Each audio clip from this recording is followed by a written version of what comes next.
Okay, so for today's vlog, good morning! For today's vlog, ay gagawa naman tayo ng red velvet cupcake made by scratch. So yan, it's birthday ng amo ko ngayon. Every year, ang gusto lang niya na cake is red velvet. So, let's make a red velvet cupcake for her.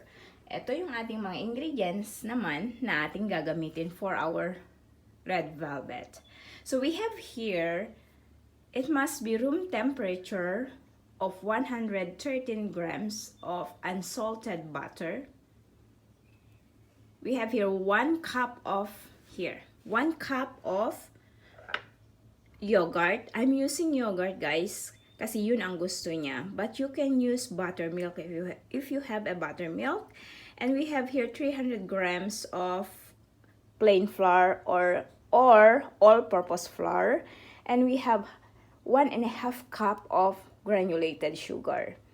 We have 2 eggs here and 3 tablespoons of cocoa powder, a teaspoon of baking soda, and 1/4 teaspoon of salt, and of course we have to use vanilla extract, white vinegar 1 tablespoon, and we need also a coloring food 1 tablespoon. So ayan yung mga ingredients na gagamitin natin for the red velvet cupcake. Samahan ninyo ako hanggang matapos ang video ito. Okay, so now let's start now making the butter. So first, room temperature, lagay na natin yung butter natin. Ayan. Kita nyo? Okay, so, yan. Oops! Lakas!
Okay, so I'm using again my best friend ice cream scoop.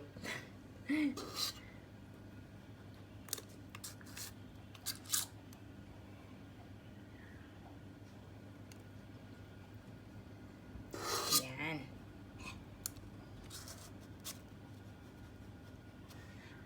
Hindi naman siya pang benta. So, ayan, ganyan siya. Pero kung if ever na pang business ninyo, half lang ang ilalagay ninyo. Yung half butter, eksakto pag magra-rice siya, mapupuno. So, for me, kasi boss ko, ang magano, gusto ko yung maumbok na ganyan.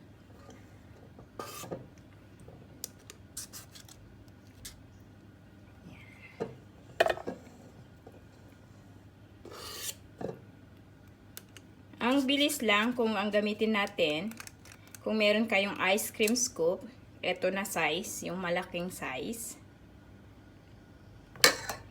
Yan, isang scoop lang. Okay na.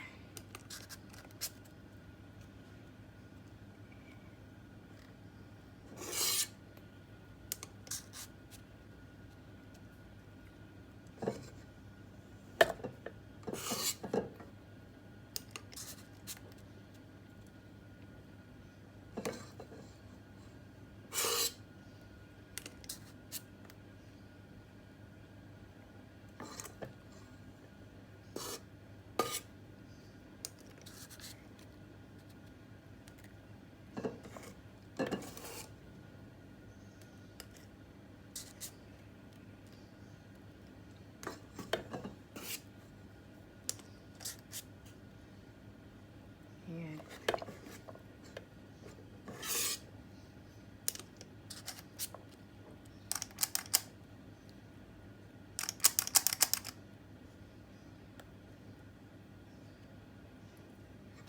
Ayan.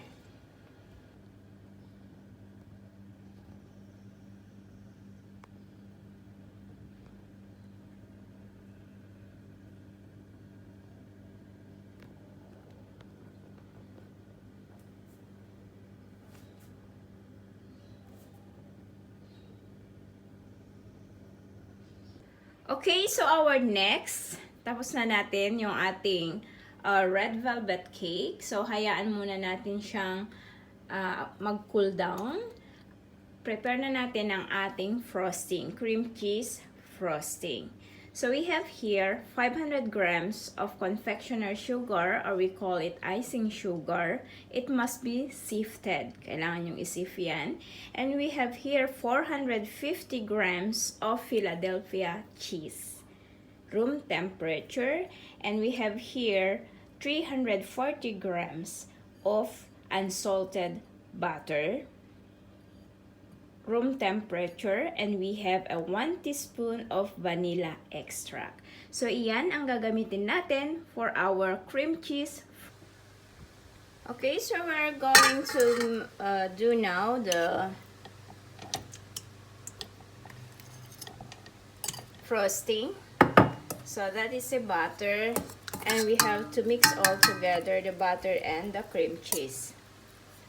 Okay, so as you can see,